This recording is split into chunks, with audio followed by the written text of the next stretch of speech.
So many reasons, man. But uh, first, I think that every story matters. Like we have a perspective of history that is just what we get in the textbooks, and there are so many filters around what happened for the stuff to get into the textbooks.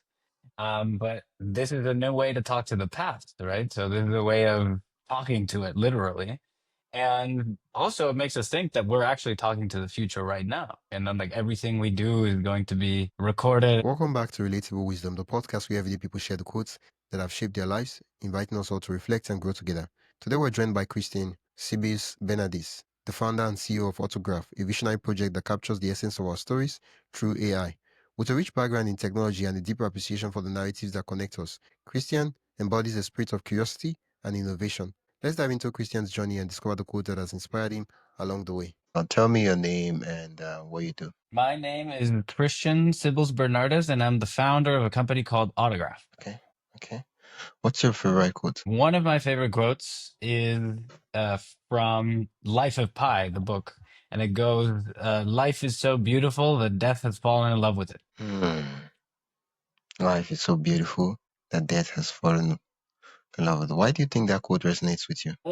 I think it touches like the very core of the existential dread of what it means to be human, that we're going to be here for a very short period of time, that we are conditioned to want to make the most of it. Um, and usually that's a very scary thought, the fact that we all meet death at some point and death will come to everyone we love at some point. But this is such a powerful reframing of it, that makes you think that the reason why death exists is because life is so beautiful. And I think that's just like an exciting way to think about it. Yeah. I mean, if you put it that way, it's a different perspective to see it. When did you? Right. Like you could usually think of life and death fighting, right? But this is almost like a love story that you're trying to, Yeah. yeah, right. Yeah. When did you discover this quote? Oof, close to 10 years ago now, something like that. I was in college. And I watched the movie Life of Pi and then read the book, and I would just remember, wow, that line stuck with me. And then I Yeah. started my company basically based off of this idea. What happens if we can make every story count and every story matter? Okay. Tell me about the company. So we're building an AI biographer. So a character called Walter that calls you once a week. And not unlike a podcast, will interview you about your life and get your childhood and your relationships and where you went to school and what you're interested in and whatnot. We use that data to build a wiki of your life, like a portal with like the places that you went to and whatnot. But most excitingly, we use that data to build a model of you that has your voice and your way of speaking and all your memories, so that when your kids are going through life or their kids are going through life telling Walter their life story, like they're dealing with having to move or having to pick between a job or another, Walter can say, hey, this reminds me of something that your grandpa went through. Would you like to talk to him for 15 minutes? And even if you're not around, you'd be able to help them out and put your lived experience to their service. Why do you think this whole idea? Why do you think it's important? Why it's important? So many reasons, man. But first, I think that every story matters. Like we have a perspective of history that is just what we get in the textbooks, and there are so many filters around what happened for the stuff to get into the textbooks. But this is a new way to talk to the past, right? So this is a way of talking to it literally. And also it makes us think that we're actually talking to the future right now. And then like everything we do is going to be recorded and training data. And so we hope that the example that we set leads to a happier, more fulfilled future. And so it's both those things, right? Like it's a gift to the future, and it's a tribute to everyone who came before. And also it's just an excuse to remind people that you are the main character in your own story, and you should feel like it for at least like 20 minutes a week. And in fact, you're not just the main character; you're also the author. You're making a plot decision with every choice that you make, and that story will impact other stories. And I think that it's important to remember that. Yeah. How long have you been? How long has the company been around? 9 months or so. Okay. 5 months. Yeah. So we should be expecting a delivery. Right. Uh, Yeah, exactly. It's uh, almost out of the womb. yeah. So I don't know, something huge is coming. Okay. You mentioned something that I just want us to talk about briefly. Is the fact that each and every one of us, we are the author of our own story. And that's been the thought that has been in my head where I'm going through a situation and I ask myself, and I'm like, what's the thing I could do that will make the best story? And I'm like, yeah. I mean, if I do this, yeah, it's not going to be interesting. No, let me do this stuff. And for me, I always thought it was crazy. But now you say that, oh, yeah, we're author of our own story. How does, uh, how does that affect how you live your own life? Oh, I do the same thing, man. I mean, I that's exactly how I think. Everything else will disappear, right? Like the amount of money that I make will disappear. The amount, however fit I am or healthy I am, will disappear. The everyone I know will fade into history. But the story has a chance of living on, right? Like what you mean to somebody by being a little bit more generous than expected, or what you mean to your loved ones and your community if you do something that isn't expected of you. Um, that is the stuff that turns into mythology that lives on, like we still deal with myths from thousands of years ago, and it's a story that we tell over and over again. um and so, and not only that, but also I think that, like, I really can't tell apart who I am versus the story that I tell myself of who I am. And Hmm. so if I can honestly say this is the most epic story that I could live, or whatever adjective you want. Maybe meaningful is better, right? Like, this is the most meaningful story I can live.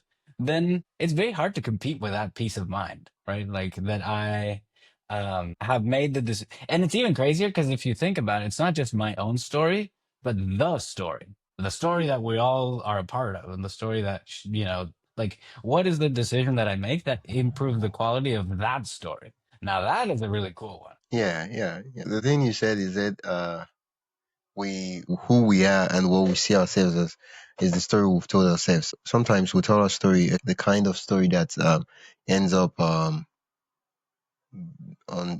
undermining everything we do and all that. We tell ourselves that, oh, I there's nothing good that could ever amount out of me. Like all my family members and those that came before me, they tried, but they just couldn't. Well, why would my case be different? And this story is what affects how we our dealings with ourselves, kind of. Yeah. Huge, man. I mean, huge. And we do this all the time. Everybody has limiting beliefs about their story, right? Like, I can't do this. I'm not like that. Other people are like that. I'm not like that. Um, and I don't know, man. I just don't buy that. I think that, like, everybody has it in them to wherever whatever box they put themselves in, it is a box.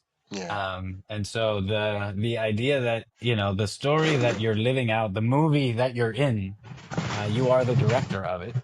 um I think is powerful, but also very difficult. I mean, like, it's hard to be the director, right? Like, 'cause then you have to own the mistakes Yeah. and pay the price. And yeah, I think a lot of people truly, I think what happens is a lot of people are too scared of that, um more so than they are scared of um staying in the box all day. Yeah. And for me, it's the idea, right? Just having that idea that you can write your story, right? It means Hmm. that you can determine where the story goes to. And so when you're in a situation where, oh, you're trying a business idea and you apply 3, 5 investors to give you money for the business, and all of them tell you that no, that's a terrible idea and all that, and then you sit down and in a weird way you're like, okay, what's the crazy thing this investor would sorry, this businessman, if he was in a story, what would he do? I mean, he could apply to 1,000 more. Oh yeah, I mean, is that really crazy? Uh, so what other crazy thing he could do? And in that way, it's no longer life becomes an adventure, kind of, because now you're reading an interesting story and living the story at the same time, and you get to call the shots of where the story goes to. Unlike the books we read of famous authors, where the story is going well, but sometimes we want this thing to happen to this character, and or want this character to say this or respond this way, but it doesn't really happen. And I've had instances where I read books where For some reason, the book is interesting. The book is fantastic, but I hate the author Oh yeah, in a good that way. happens. I feel like I should see the author and just give the author a hot slap because I'm like, why did you do that?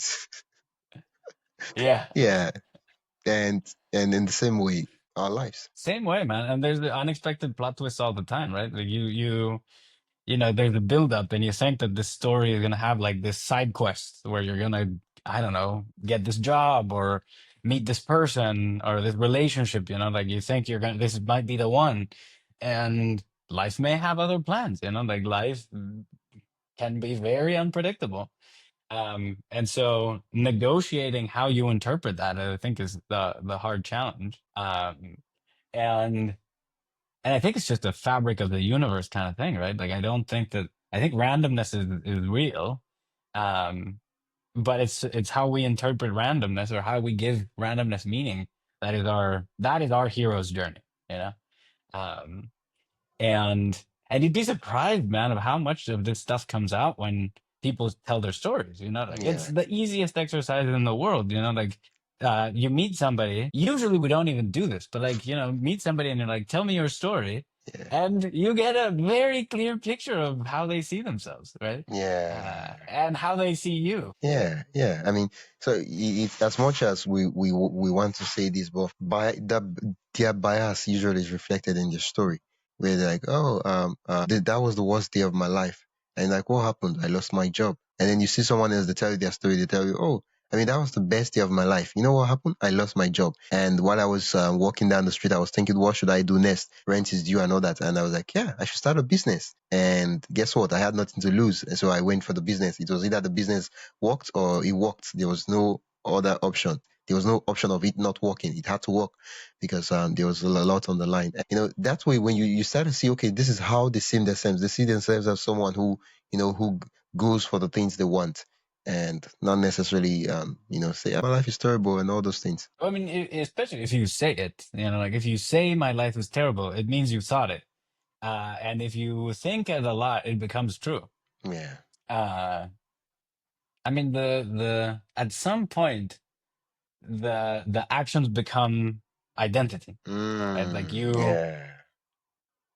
Yeah. and it's so hard, man. I mean, like it really is so hard to see those things as you're doing. We all have 1,000 of them. But like, should I wake up at the right time? Yeah, little things like I'm not a morning person. This is something that I deal with. My whole life I thought I'm not a morning person, and now I'm fighting to be a morning person, and I'm like I'm gonna be a morning person. Yeah. Uh, and it's so tricky, but it is like reality will become what you interpret it as. And so many people, I mean, like, and it gets even harder than losing your job. It could be like, the death of a parent or something like that, Yeah. or the really, really painful thing, Yeah.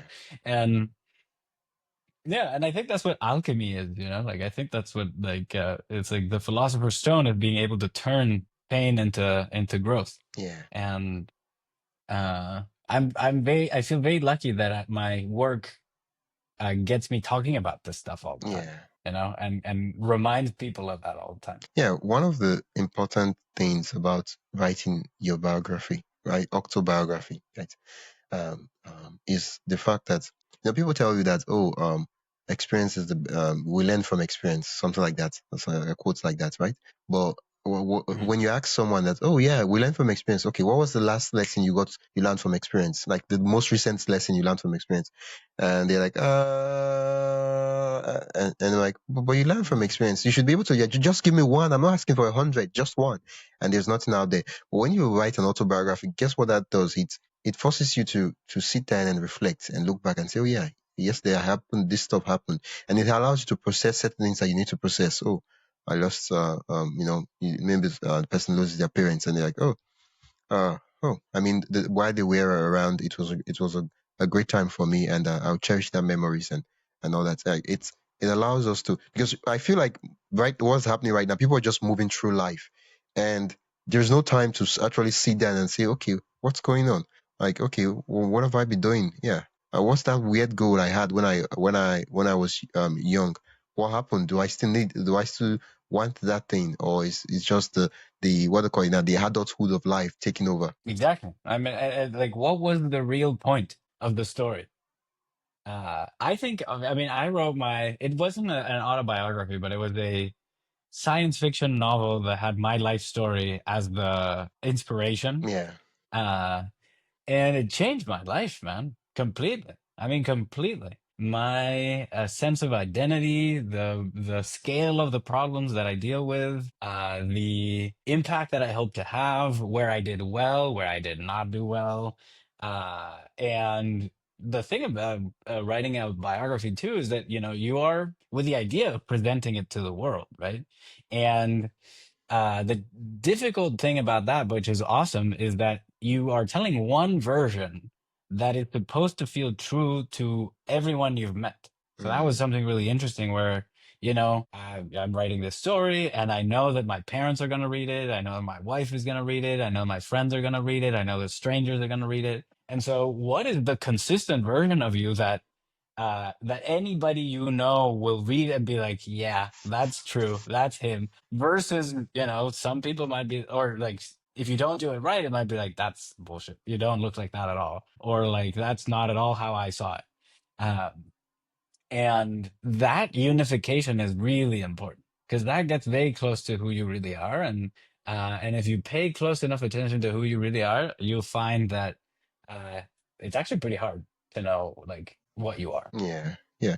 I think an exercise everyone should do, since you mentioned that life is so beautiful that that death has fallen in love with it, is like just one time, just sit down and act and try to write your own obituary. And Oh, yeah, and great one. you it's a brutal, like it's a painful yet enjoyable experience. Yeah, I know. Yeah, contradicting, but yeah, that's what happens because now you start asking yourself that, wait, what are the things that are important to me? What are the things I want to be known for? What are the things I want to leave behind? What are the things I want people to say that I did? Right. And the thing about obituary is Who that do you want there? what do you, Sorry, take over. what are the things I want people to know that I did while I lived the life, right? Like while I was alive. And the strange thing about obituary is that it's not an autobiography where it's just short. So it's only the essential that has to be there. Ah, It's such a good exercise, man. I mean, like, I actually, I haven't done it. The closest thing I did was like imagine my funeral. But even then, that's a little bit. It's easier because you can get distracted and you can be like, oh, I wonder how this thing will go. But writing your obituary, especially if you write it from the perspective of someone you love, oof, ooh, that one. ooh, Mm. man. Hmm. That's Mhm. but This but is the but good stuff. but it's people try to, like, when they hear the word death, people try to refrain from it, but it's death is the only it's the only certainty in life, right? Death, and then what's the other one? Hmm. Taxes. Taxes, Yeah, sadly. yeah, but death is more certain. But people find a way to, like, circumvent taxes, and usually they Yeah, don't pay. exactly. But death, that one is a short, and it's important, so because we shouldn't live our life like, oh, we have every day, but we should live our life that, oh yeah, I have this is a gift, right? And I should use it well, right? Hmm. And Hmm. when you put it in that perspective, it becomes okay.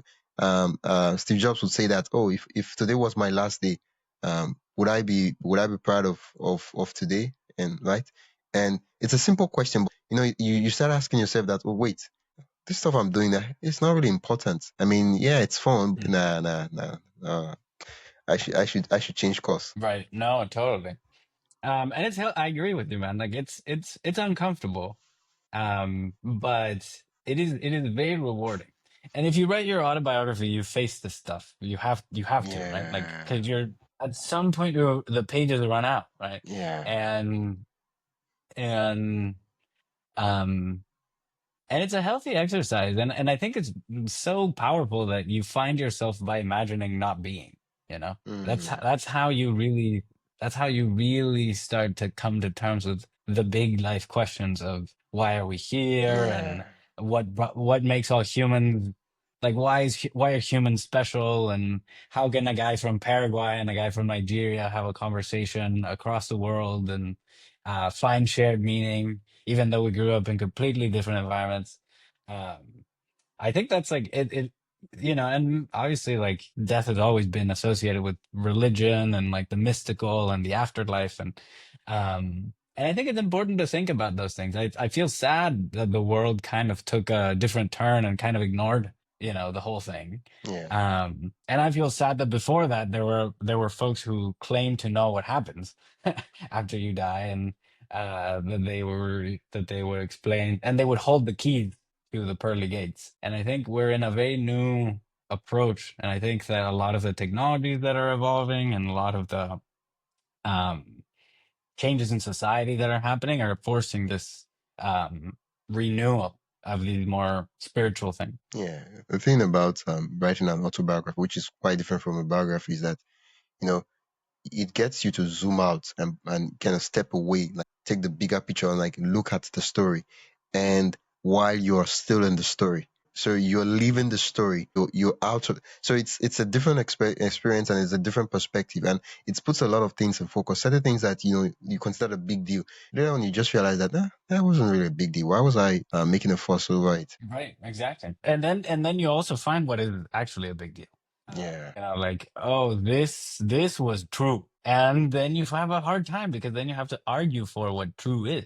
And pretty quickly you realize that, like, like some truths you can argue with logic and facts and figures and statistics, and some truths you just know, right? Like some truths are just like, that was what love felt like. yeah, That was what connection and family felt like. That was what fulfillment felt like. And then you realize, oh my gosh, those are very fleeting moments, like in the 100% time of your life, what percentage of that was actually real? And it's actually scary little. yeah, yeah. The company has been around for 9 months now, and what has been the adoption of the customers and all that? Mm. So it's very early days. We are in the very beginning of starting to put the word out there. We raised some money from VCs and we announced it on social media, and we got something like 2,000 signups. Wow. And we have about close to 200 users now that are testing the product. But you can imagine, man, the emotions and the meaning behind some of the conversations that we get, right? Like it's a lot of the big life questions. What do you hope your grandchildren know when you're not around? What do you um and also the circumstances that some of our customers are in, like we have parents of autistic children who are trusting us because, what tools would their kids have if something happens to them, you know, or resources that they would be able to trust, or people recovering from surgery that, like one customer recovering from surgery who stutters a lot and has a speech impediment because of his surgery, and he feels ashamed to talk to his loved ones, or like his, like he's lonely, he wants to meet people, but he stutters, and so it's very difficult, and he gets very sad.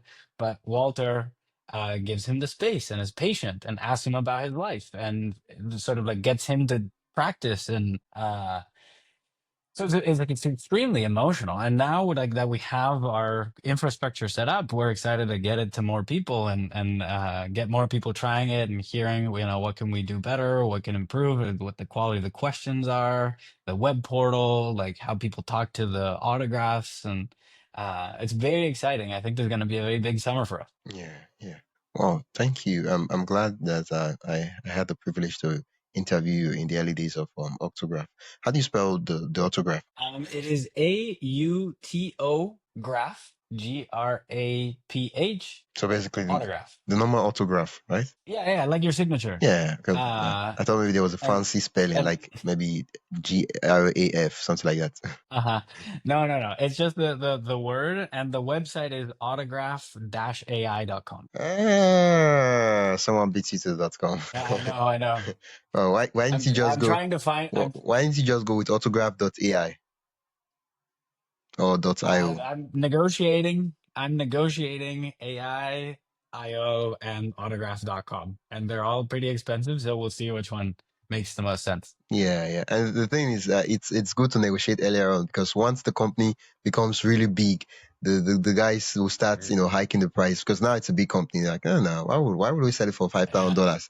This company got Yeah. $1 million funding. We should give them 100.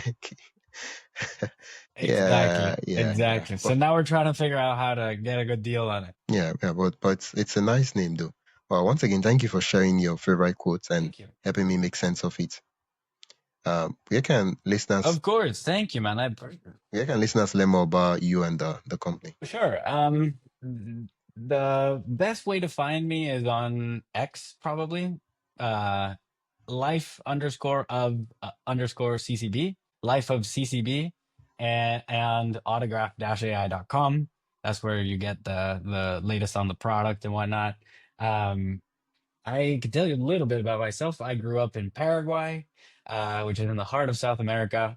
I have a crazy story. My grandma moved, or I guess my great grandma moved from Europe to Paraguay during the war. Her husband was an MI6 agent. He communicated with with the family over secret messages. Um, so I grew up in Paraguay. My parents, very, very rare, but they're both computer scientists. They started a business that ended up doing quite well. They used to build out SMS infra Wow. for the telcos of the world. Vodafone and Orange and all those kinds Yeah, of yeah. uh, companies.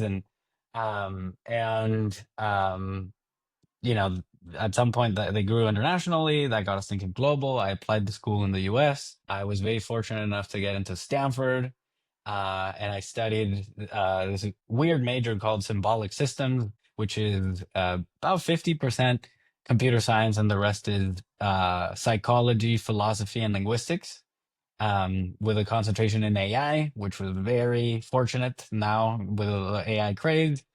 I then worked at Google for 4 years as a software engineer, and then during the pandemic, helped moved to Chicago to be with my wife, who was doing med school in Chicago, and worked for my parents, essentially helping them with the company. And then a few years later, when Jordan, my wife, was done with med school, we moved to San Francisco. I knew I needed to do something in AI. I didn't know what it was going to be.